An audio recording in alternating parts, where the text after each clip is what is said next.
നമസ്കാരം, ന്യൂസ് ക്യാപ്സ്യൂളിലേക്ക് സ്വാഗതം. നോക്കാം ഇന്നത്തെ ദേശീയ വാർത്തകൾ വളരെ വേഗം. ഉത്തർപ്രദേശിൽ ഇമാമിന്റെ ഭാര്യയെയും മക്കളെയും കൊലപ്പെടുത്തിയ കേസിൽ 2 പേർ പോലീസ് കസ്റ്റഡിയിൽ. ഇമാം വിദ്യാർത്ഥികളെ ശിക്ഷിച്ചതിലുള്ള പ്രതികാര നടപടിയാണ് കൊലപാതകമെന്നാണ് പോലീസ് പറയുന്നത്. കൊലയ്ക്ക് ഉപയോഗിച്ച ആയുധം കണ്ടെടുത്തതായി ബാഗ്പത് എസ് പി സൂരജ് റായ് അറിയിച്ചു. മുസ്ലിങ്ങൾക്കെതിരായ വിദ്വേഷ പരാമർശത്തിൽ കേന്ദ്ര ആഭ്യന്തരമന്ത്രി അമിത്ഷായ്ക്കെതിരെ കോൺഗ്രസ്. വോട്ടർമാരുടെ ധ്രുവീകരണം ലക്ഷ്യമെന്ന് പവൻ ഖേഡ. ഹിന്ദുക്കൾക്കും മുസ്ലിങ്ങൾക്കും ഇടയിൽ പ്രശ്നങ്ങൾ ഉണ്ടാക്കാനുള്ള ശ്രമം. നുഴഞ്ഞുകയറ്റം മൂലമാണ് മുസ്ലിം ജനസംഖ്യ വർദ്ധിച്ചതെങ്കിൽ കഴിഞ്ഞ 11 വർഷമായി ആഭ്യന്തരമന്ത്രി എന്താണ് ചെയ്തതെന്നും പവൻ ഖേഡ.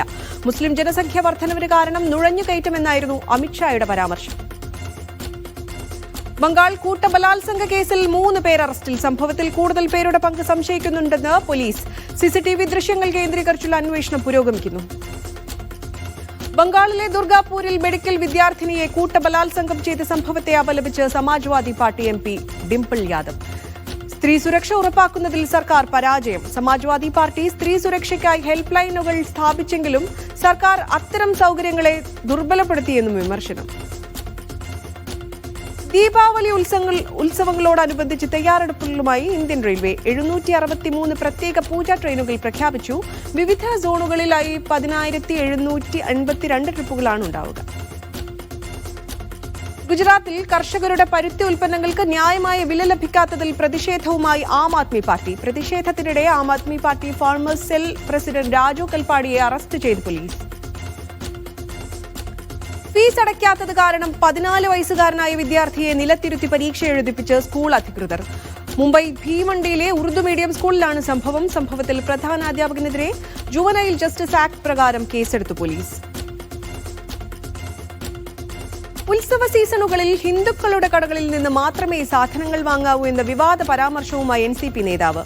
മഹാരാഷ്ട്രയിലെ അഹമ്മദ് നഗർ MLA സാംഗ്രാം ജഗ്താപ്പിന്റേതാണ് വിവാദ പരാമർശം. പരാമർശത്തിൽ രൂക്ഷ വിമർശനവുമായി നേതൃത്വം.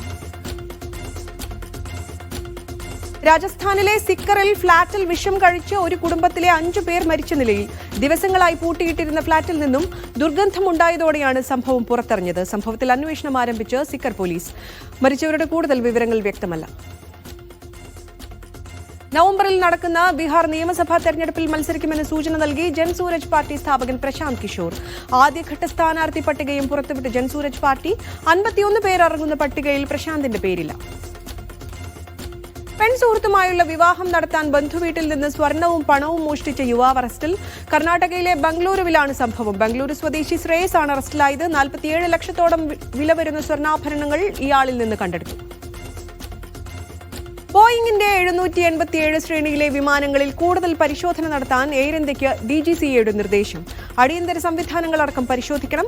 എയർ ഇന്ത്യയുടെ 2 വിമാനങ്ങളിൽ സാങ്കേതിക തകരാർ കണ്ടെത്തിയിരുന്നു. പൈലറ്റുമാരുടെ സംഘടനയും വിമാനം പറത്തരുതെന്ന് കേന്ദ്ര സർക്കാരിനോട് ആവശ്യപ്പെട്ടിട്ടുണ്ട്.